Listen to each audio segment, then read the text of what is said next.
y a des territoires qui, dès qu'on y met les pieds, nous changent.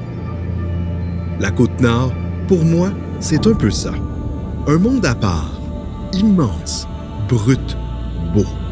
Un paradis du plein air où l'hiver ne freine pas l'exploration, il la magnifie. Ce territoire, c'est l'un des plus vastes du Québec. C'est un pays en soi, qui commence au 48e parallèle et file vers le nord. Ici, la forêt boréale prend toute la place. Une mer d'épinettes noires, de mélèzes, de lichens et de silence. Un écosystème ancien, robuste, façonné par les grands vents, les hivers longs et la roche vieille de milliards d'années. Et ce n'est pas plat, non. Le terrain ici, il ondule, il grimpe, il s'effrite parfois. Ça monte, ça descend. Ça fait travailler les mollets et ça ravive quelque chose en dedans. C'est un territoire de liberté. Les terres de la couronne s'étendent à perte de vue, offertes aux randonneurs, aux trappeurs, aux pêcheurs, aux rêveurs. Quand on embarque sur ce petit traversier mythique entre Baie-Sainte-Catherine et Tadoussac, quelque chose se passe. Le fjord s'ouvre, le fleuve s'élargit. L'air devient plus vif, plus salin. On traverse bien plus qu'un cours d'eau. On franchit une frontière invisible.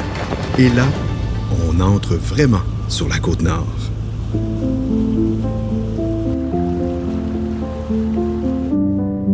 Je me fais une petite virée sur la Côte-Nord. Je suis très, très heureux d'y revenir, surtout en période hivernale. Ça va être très différent de ce que j'ai vécu à l'été. Là, je suis sur le traversier qui relie Baie-Sainte-Catherine à Tadoussac. Le fameux traversier, on le connaît parce que c'est ici que le 138 est entrecoupé par le fjord du Saguenay. Et après avoir traversé, je vais aller rencontrer un sculpteur de bois à Tadoussac. Peut-être faire un petit passage à la microbrasserie du coin. Vous savez comment je suis amateur de bières de micro. Il y en a quelques-unes d'excellentes sur la Côte-Nord. Et ensuite, je vais continuer mon périple vers Baie-Comeau. Là, je vais rencontrer aussi une autre personne, un pompier forestier qui est aussi cueilleur.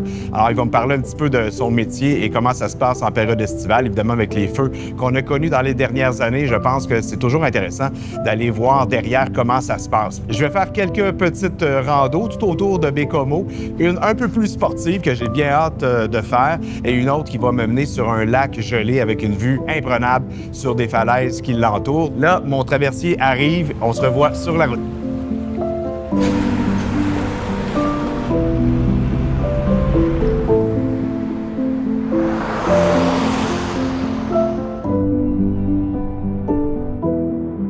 Ah, Tadoussac.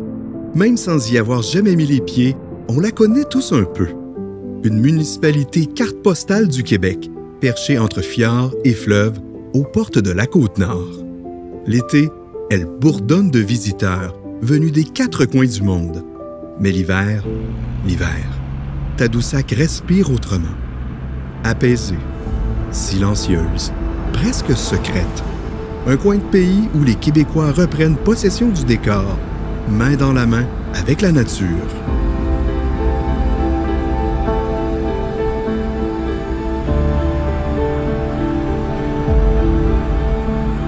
La Côte-Nord, c'est un lieu d'attachement profond. Certains y déposent leurs valises et ne les reprennent jamais. On y retrouve une étonnante concentration de noms d'origine scandinave. Olsen, Pedersen, Andersen, des racines norvégiennes qui ont pris ici, dans le roc et le vent. Gaétan Ovington, lui, est une légende dans le coin. Sculpteur de bois traditionnel, il fait partie des derniers à exercer son art avec patience et respect du geste. Son style, hérité de Saint-Jean-Port-Joli, prend racine dans la Côte-Nord. Mais voilà, Gaétan prendra sa retraite à la fin de l'année. Et avec lui, un pan entier d'un savoir-faire risque de s'effacer, faute de relève. Alors aujourd'hui, je vais à sa rencontre pour voir, pour comprendre et pour écouter ce que la forêt, le bois lui a soufflé pendant toutes ces années.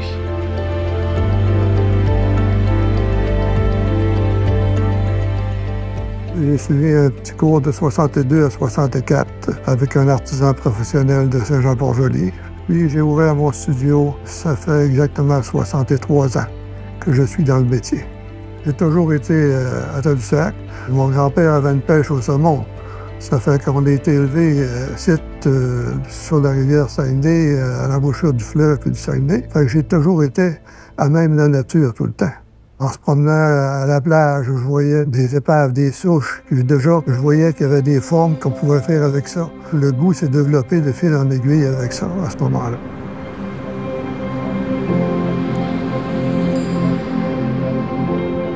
Je m'en vais à la rencontre d'un monde vaste, généreux, parfois rude, mais toujours vrai. Et j'ai hâte. Je me trouve à peu près 10 minutes passé Bécomo. Ici, c'est le sentier de l'Anse au Loup-Marin et j'ai fait à peu près 100 mètres dans la forêt pour m'apercevoir que vraiment ici, sur la Côte-Nord, il y a un paysage, une forêt particulière. Évidemment, les falaises, le bord de fleuve, c'est de toute beauté. Mais la forêt a ses particularités, beaucoup d'épinettes noires, plusieurs mortes, mais encore debout, mêlées à ceux qui sont vivantes, et surtout, beaucoup de lichens et de mousse sur les branches un peu partout. Je l'avais vécu au Mont Wapishka, un peu le même type de décor, avec beaucoup de mousse au sol, mais ici, c'est vraiment particulier. Au Québec, il n'y en a pas beaucoup des endroits comme celui-là. Là, je m'apprête à aller faire le sommet, puis j'espère aujourd'hui avoir une vue sur le fleuve.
La forêt, ici, ce n'est pas la même.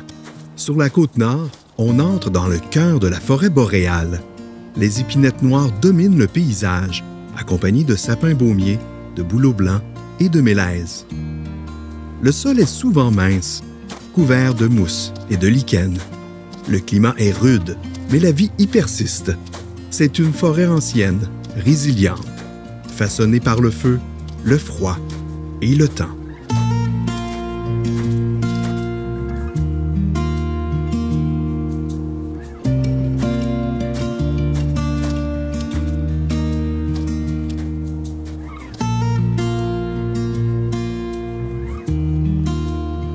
Tout est figé, mais tout vit encore, sous la neige, sous l'écorce. Marcher ici, c'est remonter le temps. On imagine facilement les premiers explorateurs, les trappeurs, les coureurs des bois, ceux qui ont sillonné ces terres longtemps avant nous. Et c'est exactement ça que Gaétan capte dans ses sculptures, des silhouettes de canoteurs, de voyageurs, de personnes enracinées dans notre mémoire collective.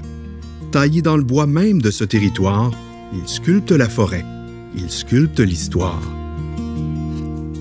C'est ça qu'on appelle la sculpture traditionnelle. Elle va représenter nos personnages d'autrefois qui ont tracé la route. Le trappeur, c'était quelque chose d'important dans notre région. C'était lui le porteur de messages aussi. Le pêcheur traditionnel, il a marqué l'histoire aussi. Celui qui se déplaçait en traîneau à chien ici sur la Côte-Nord, ça a marqué l'histoire.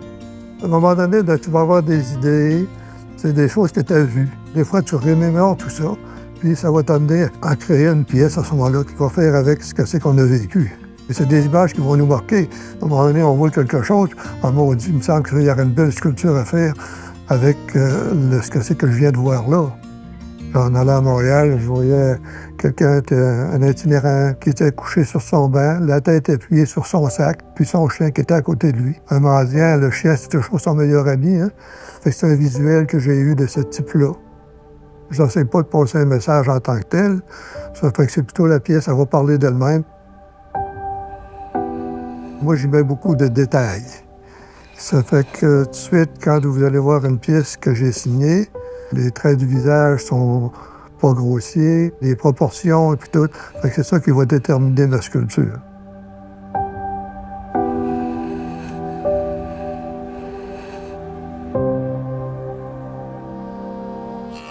Le bois qu'on va utiliser, ça va être plus dans le tilleul, puis le pin blanc. Le pin blanc, c'est un bois qu'on trouve aussi dans la région. Il est plus facile à trouver pour un artisan comme moi. Tandis que le tilleul, je suis obligé d'aller le chercher plutôt sur la rive sud du Saint-Laurent parce qu'il n'y en a pas ici dans la région. Mais c'est un bois que j'aime bien travailler aussi. C'est les deux essences de bois que je vais travailler le plus. C'est un bois que quand il est séché, d'abord, il faut qu'il soit séché quand même pendant au moins 1 an. Il va se travailler beaucoup mieux. Il ne craquera pas non plus avec le temps. Si je fais les queues de baleine, la partie de la queue est plus fragile. À ce moment-là, je vais aller dans un bois qui est plus dur. L'érable ou le bouleau, à ce moment-là, c'est plus résistant.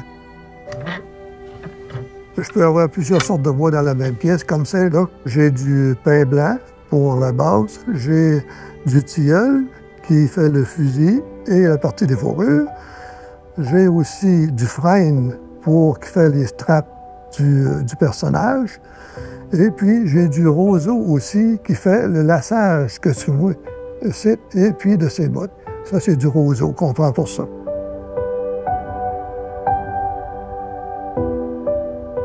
Le métier de sculpteur ne disparaîtra pas, jamais, parce qu'il va toujours avoir des sculpteurs. Mais la sculpture traditionnelle, c'est elle qui est en train de disparaître. Elle va disparaître avec la fin de notre génération. Moi, je parle de prendre ma retraite de la fin de l'année, qu'à ce moment-là, c'est encore un artisan de moins qui va produire, comme tous les métiers qu'il y avait dans les petites régions autrefois, qu'on voyait le forgeron, on voyait le ferblantier, le petit boulanger du coin, tout ça. Fait que tous ces petits métiers-là ont disparu. Fait que le métier d'artisan sculpteur est en train de disparaître. Il va se faire d'autres sculptures plus modernes, des formes, des choses comme ça, mais pas la traditionnelle, elle va s'en aller, malheureusement.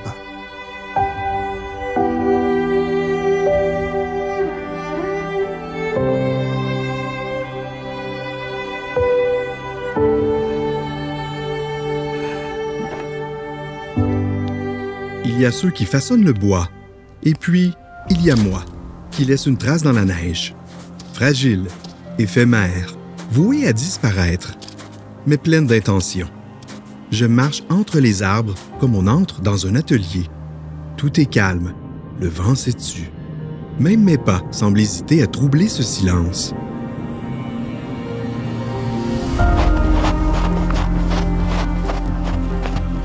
Je pousse un peu. Je cours un peu, je grimpe un peu, pour donner au cœur tout ce que les yeux reçoivent.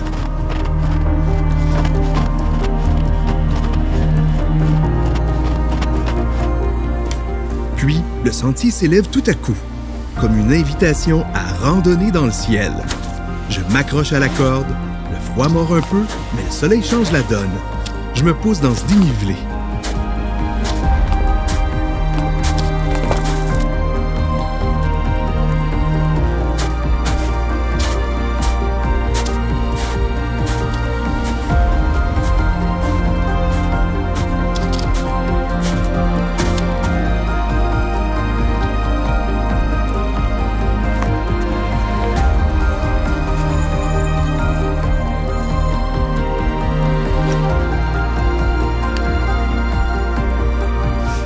L'échelle apparaît, une dernière poussée, et là-haut, la côte se dévoilera, immense, inaltérable.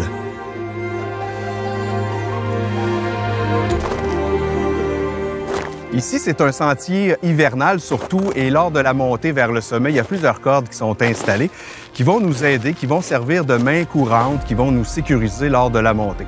C'est super important de la garder dans sa main tout au long et de glisser la main quand on monte. Là, un gant de cuir va être vraiment favorable pour pouvoir le faire. L'idée, c'est que la corde reste toujours dans la main.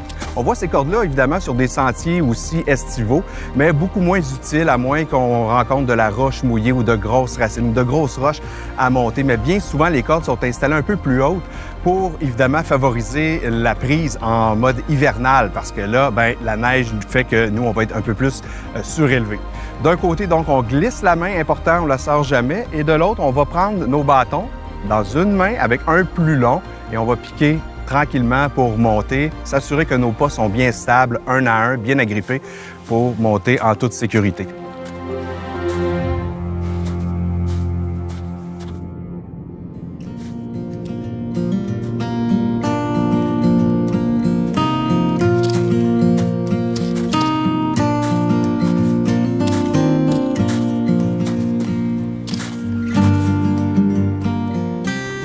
Je m'arrête un moment.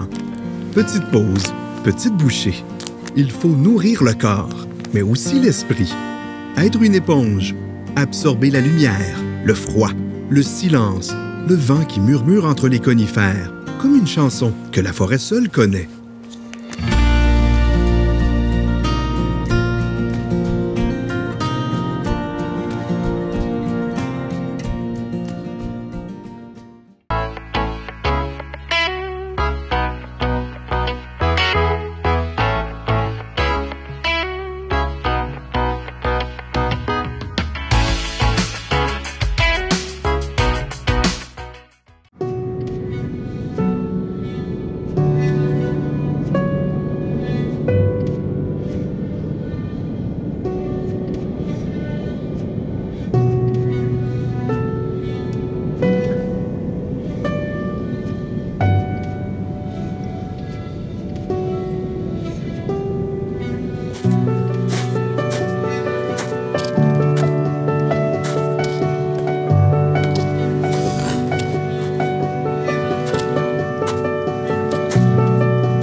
Je le sais, chaque attaque de sommet rappelle ce sentiment d'excitation et de fierté. Ici ou sur les grands sommets du monde, je le vis. C'est immanquable. C'est là, au fond de moi. Qu'il soit petit ou dans les nuages, j'anticipe la vue de la perfection sur Terre que ces sommets me permettront de contempler. Le réel trésor du marcheur, la vraie récompense du randonneur. Je pense à Gaétan Ovington. Peut-être est-il en train de terminer son dernier coureur des bois, là-bas, dans son atelier. Ses mains sculptent la mémoire, pendant que mes pas gravent le présent.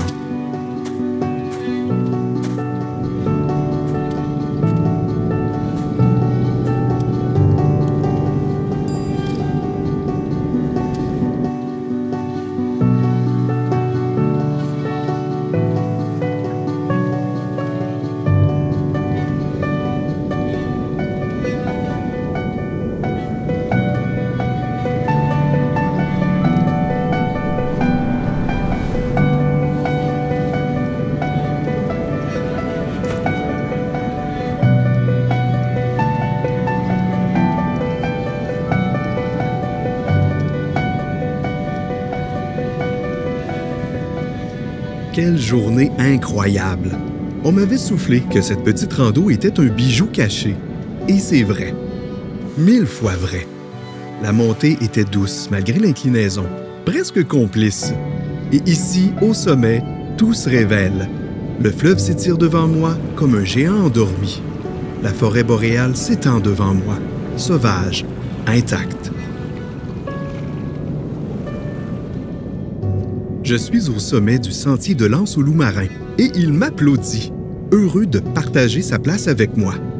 Assis sur ce banc perdu dans les hauteurs, je suis chez moi.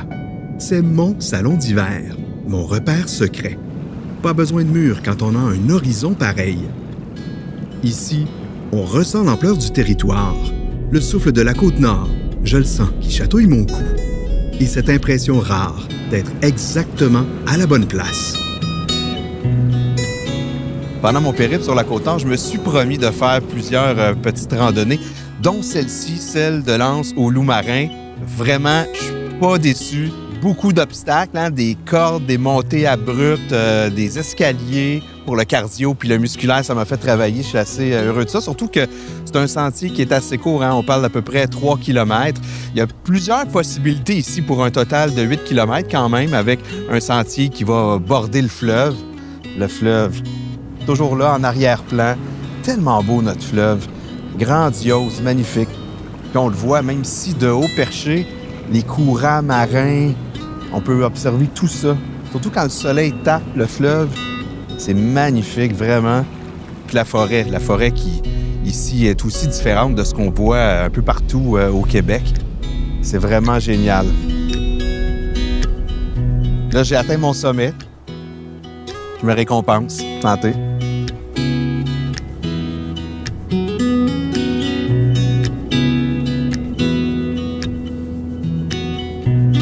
Mais là, dans les prochains jours, j'ai encore quelques randos, mais il y en a une qui me titille particulièrement, c'est celle du lac L'Eau, parce que c'est un lac et on a la possibilité de faire une boucle en passant sur le lac. Quand on a la chance de passer sur des cours d'eau en s'assurant de sa sécurité, c'est toujours agréable parce que ça sauve davantage.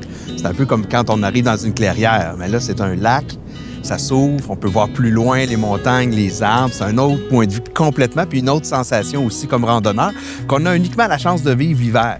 Puis ici, ben, il y a des sentiers qui sont vraiment adaptés pour ça l'hiver. C'est vraiment une chance qu'on a de pouvoir en profiter. Il faut vraiment la découvrir, cette Côte-Nord.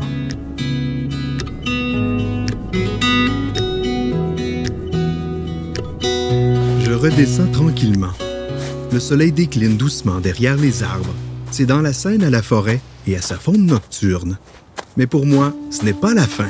C'est le début d'un long flot nordique.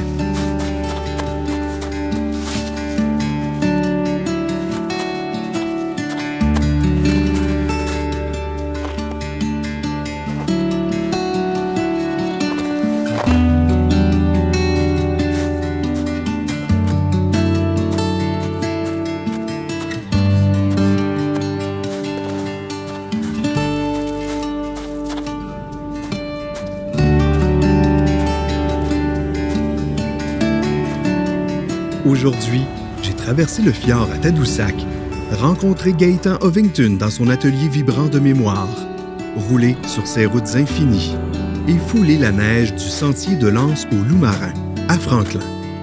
Une journée complète, riche. Mais mon périple sur la Côte-Nord ne fait que commencer.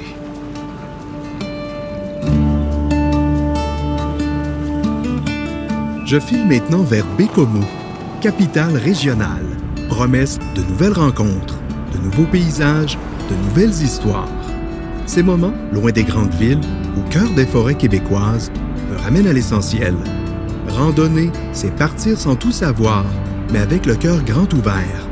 C'est s'imprégner de la nature, laisser le fleuve et la forêt devenir des repères et comprendre qu'on avance autant pour voir que pour ressentir. Et ici, sur la Côte-Nord, on ressent fort.